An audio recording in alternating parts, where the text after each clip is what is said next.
أنا سعيد جدا باللقاء ده رغم إن أنا من الناس اللي قصروا في الحضور بسبب قلة حيلتي وهواني على الناس، لكن الحقيقة الأداء اللي تم هنا والمشاركة الكبيرة والجيدة اللي تمت كلها مجرد إن نلتقي بعض على مدار يومين نشوف بعض نتعرف على بعض، لأن أنا مما يزعجني في هذا الزمن التعيس اللي بنعيش فيه إن الماس ميديا والتواصل والتقنية الحديثة قطعت بين الناس العلاقات الإنسانية، لدرجة الناس بعضها الأجيال الجديدة بالذات مش فارق عنده يشوف أسامة كده ويقعد يبص عليه ويكلمه، ولا ما أنا بيقول لك ما أنا بشوفه على الفيسبوك وخلاص. يا إخوانا ده الحديث الجميل بتاع سيدنا محمد لما يقول له تبسمك في وجه أخيك صدقة. يبقى الإنسان يشوف الإنسان، يشوف عينيه ويكلمه يشوفه، ده في حد ذاته قيمة إنسانية كبيرة. معقول البشر يتحولون إلى جمادات وصور والعلاقات بينهم تبقى؟ لا شك ان التقنيه الحديثه اضافت لينا خدمات كثيره جدا ولابد نستفيد منها استفاده كبيره. وانا الحقيقه كنت قاعد لما اخونا العزيز محمد في القليوبيه قال على طريقه لعمل يجي مليون SMS من غير فلوس، واول ناس شبكوا في الموضوع الضميطه طبعا باعتبار قالوا ليه الحق هات لنا الموضوع دوت وان شاء الله يتعمم. لان نعم ما انا كنت هقول له سوريا راجل طيب يا محمد ولا مين اللي بيتكلم، كنت هقول له مش فرصه كنت تقول لهم هنبيعها لكم ب5 ساغ ولا حاجه، لكن طلع راجل طيب قال لكم اديها لكم من غير فلوس خالص طيب خلاص ما كنتوش هتشتروا اشطر يعني. المهم يا اخوانا اللقاء الحقيقه على المستوى الانساني والاخوي مهم جدا. انا اعلم جيدا وبكل صدق ان الحزب بتاعنا مستهدف نفس استهداف الحمله. على فكره احنا كنا في الحمله مستهدفين من اجهزه الدوله سواء اللي كانت موجوده واللي ما زالت موجوده، كنا مستهدفين من اجهزه لها ارتباطات في الخارج. انا ما بقولش ده من باب التقوية، احنا ناس غلابه كلنا، ولو ما مناش ان احنا ناس غلابه يمكن بنجتهد نبقى مخلصين. كنا مستهدفين من تنظيمات سياسيه تريد ان تخرب حملتنا الانتخابيه، وده نفسه ما زال يتم حتى الان ويمارس علينا. نتيجه هذه الممارسه قد تشكك احد الناس في بعضها، تشكك قيادات في بعضها، تشكك في توجهات الحزب. كل المسائل دي انا بقول لحضراتكم بكل صدق، انا كل الاخوه اللي حواليا والذين يعملون معي انا اثق فيهم كما اثق في نفسي. ده مش معناه غلط، انا بغلط هم بيغلطوا، حضراتكم كلكم بتغلطوا. محاوله التشكيك في المعاونين ليا في الحزب سواء الامانه او بعض الاخوه في اللجان الفنيه او الامناء، بعض امناء المحافظات او بعض اللجان اللي بتشتغل وبتبذل كلها لوجه الله دون مقابل وبتصرف من جيوبها، كل ده لن يجدي معي حتى لو جاءني من اقرب الناس الي وافضل الناس الي، لان ان الله يأمر بالعدل والاحسان، فليس من العدل تشكيك الناس. استريحوا يا جماعه، استريحوا، مش بعمل خلص بس. وبالتالي هذه الاشياء كلها مش هتاثر فينا، احنا مستمرين في مشروعنا مستمرين بقوه جدا وبادائنا، واللي هينجحنا هو صدقنا واخلاصنا وانكارنا لسواء. هو ده مش هينجحنا كلام ومنشتات واعلام واونطه وكل الذين يبتزون حتى في ديننا. ده اللي وصل الانحطاط ان ناس عاوزه تبتز الحزب في دينه، يعني عاوزه تقول هو اسامه ده اسلامي، هو اسامه ده اللي مش عارف ايه. لا اسلام يعني ايه الاسلام؟ شق عند صدره، افتح صدره كده وبص يشوف فيه. انت مالك ومال هذا؟ انت قول اسامه بيعمل غلط في كذا، قول عبد المنعم بيعمل غلط في كذا، قول فلان بيعمل غلط. ما انت اسلامي ولا مش اسلامي او تشق عن دينه. واحنا حد يستطيع ان يقوم بعمل شعبي او عمل مدني داخل مصر سواء كان اجتماعي او سياسي دون تعظيم للهويه الاسلاميه المركزيه؟ لكن الحقاره تصل عند البعض ان لسه بيقول الله هو الحزب بتاع مصر القويه ده، واحد يقول لك هو حزب ده اسلام بقى اسلامي بعد كل اللي بقى لنا سنتين و42 عاما مع بعضنا مش كلنا، كل ده لسه جاي تسال على هويه الحزب.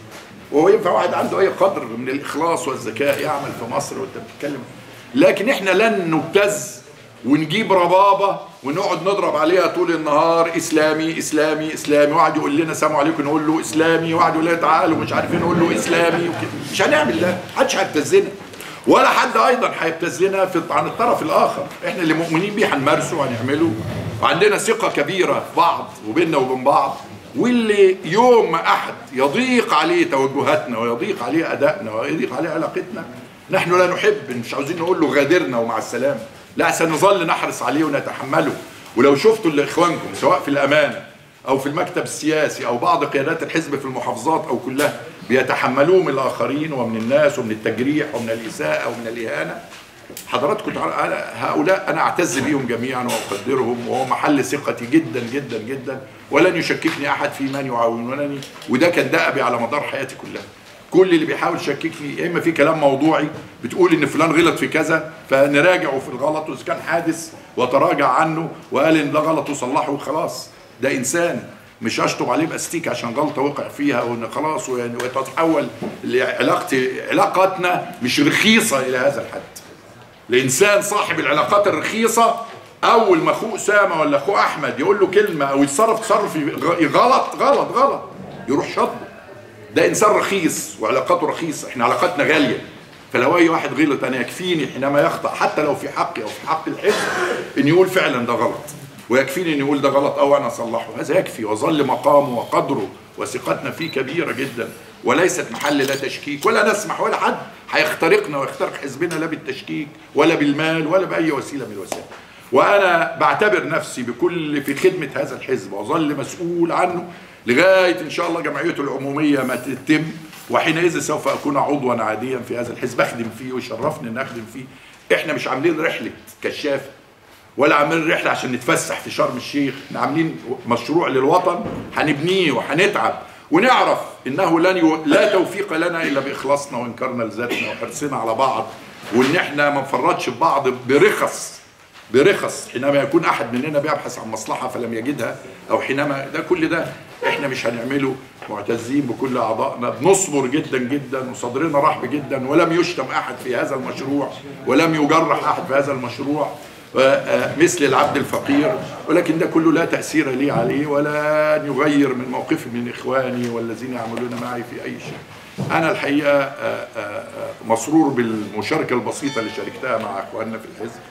أداء كل لجان الحزب لما تشوفوا، أنا مش عاوز أذكر أسماء ولا شخصيات بتأدي، سواء اللي سنها الكبير، لا إخواننا أخ زي الأخ مصطفى قاعد أكني ده بيته، وفي يوم من الايام لا طلب شيء ولا قال انا عاوز ابقى شيء، بل تنكر لكل المناصب وقاعد في الحزب يعطي كل يوم بمنتهى الاخلاص والامانه والصدق. والاخ مصطفى ده محامي كبير، يعني كان ممكن زي من هم امثاله في هذا المستوى يقول لك اضيع وقتي بايه، وقاعد وغيره وغيره، انا مش عاوز اقول اسماء سواء اللي موجود او اللي مش موجود، لا اريد ان الاسماء كثيره واسماء مشرفه، وانا بقول احنا مقصرين لان مصر مليئه بهذه النماذج الوطنيه المخلصه اللي لا طالعه من تنظيم مشوه ولا طالعه من عمل سابق مشوه. كل الذي يقال عن حزبنا احنا مختارين طريقتنا ومختارين خيارنا، واللي حاول يقسمنا ببعض يقسمنا الاكس اخوان ومش اكس اخوان واكس ايه وطالع منين. اعضاء حزب مصر القويه انتمائهم لمشروع مصر القويه جاي من اليمين، جاي من اليسار، جاي من الاخوان، جاي من زقاق المدى، في النهايه اصبح قيمه كبيره في وسطنا وبيننا ومعانا، والتزامنا الحزبي وحرصنا على تنظيمنا وعلى مؤسستنا بكل اخلاص وصدق، وده مش بالكلام، هو ده اللي هيضمن لنا الديمومه. واوعى حد يشكككم في قدرتكم ويشكككم في قيمتكم او يقول لكم ده لسه احنا حزب بادئ وعارفين، لكن مؤمنين بقول سيدنا محمد احب الاعمال عند الله ادومها وان قل. احنا بنقول احنا قليلين بس الديمومه ستكون، وكلمه احب دي تعطي للعمل قيمه وعظمه وقدر وتاثير، مش احب يعني ثواب في الاخره وبس. وده عشان كده احنا مستمرين في هذا. ارجو بس رجاء حار لاخواننا ثقه فيهم ان احنا لا ننساق ورا كلمات او محاولات لتجريح حزبنا، ولا ندخل في ماس ميديا نسب احد او نجرح احد حتى لو سبنا واساء الينا. احنا بنعمل ده لان دي اخلاقنا اللي بنتقرب بيها الى الله، وبنعمل ده لان ده سبب مادي بحت بقى بعيد عن اخلاقنا والدينيه لاستمرار الحزب واحترام الناس ليه. اوعى تتصور ان الذي يسبك فتسبه او يسيء اليك فترد على اساءته ده يحميك، لو لم ترد، بل لو رديت وقلت له الله يسامحك يعلي قدرك عند ربك وعند الناس ويخرجك من هذه الوضعيه الحقيره انك تحط نفسك مقام السباب والى اخره. ارجو ان اخواننا ايضا في تعبيراتهم كلها يعبروا عن انحياز اي توجه للحزب، اي واحد مش مقتنع بيه حقه مش عيب، لكن عيب انه يعبر عن غيره وعكسه. بل نحن اسعد، كلنا نسعد ان نقعد ونتناقش، لعل يكون ما عنده من راي افضل من اللي عندنا كلنا، فنغير كلنا راينا طبقا لراي. فانا دي مسائل مهمه لاستمرار بناء الحزب. وانا ارجو لولا فعلا الوضع المالي الصعب اللي انا قلت لكم عليه والتحدي المالي، ان لقائنا ده نكرره ان شاء الله كل 3 اشهر كل 4 اشهر، حتى من اجل ان يكون لقاء على المستوى الانساني، مستوى نشوف بعض ونتكلم مع بعض. ومش عارف احمد اللي كنت ما بتشوفوش عبر ايه تشوفه وتتكلم معاه، وان شاء الله المره الجايه يكون مخيم، لان انا عارف ان اخواننا محتاجين لمخيم فعلا. النوادي مش مخيم، لما احمد حب يضحك عليكم ويقول لكم ده مخيم او هو اعتاد على المصطلح ده، تقول لا ده مش مخيم ده ملتقى. لكن ان شاء الله نعمله في مكان مفتوح، نعمله على بحر، ننزل نلبس ترنجات ونلبس شورتات وننزل البحر ونجري ونعمل طابور رياضي ونعمل ده كله ان شاء الله معا. يعني انا لا اريد ان اطيل عليكم، يعني انا بشكر صبركم علينا وعلى ادارتنا السيئه المركزيه. احنا لا شك ان احنا ازعجناكم بادارتنا، ونتمنى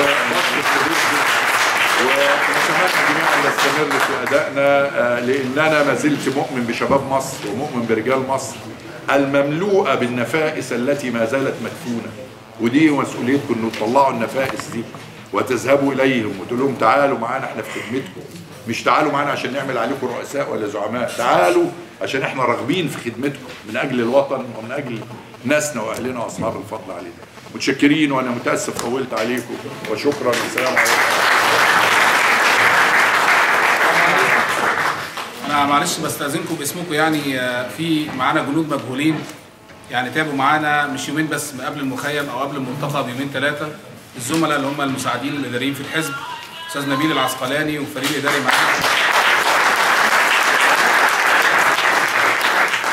يعني استاذنكم انتوا عارفين طبعا حاجه زي كده بتبقى مهمه، الناس دي بتتعب فعلا معانا وبذلوا جهد كبير جدا، فهيبقى مهم ان احنا نشكرهم قدامكم بعد اذنكم، يعني لو ده حاجه نعترف بيها. استاذ نبيل واستاذ محمد والاستاذ محمود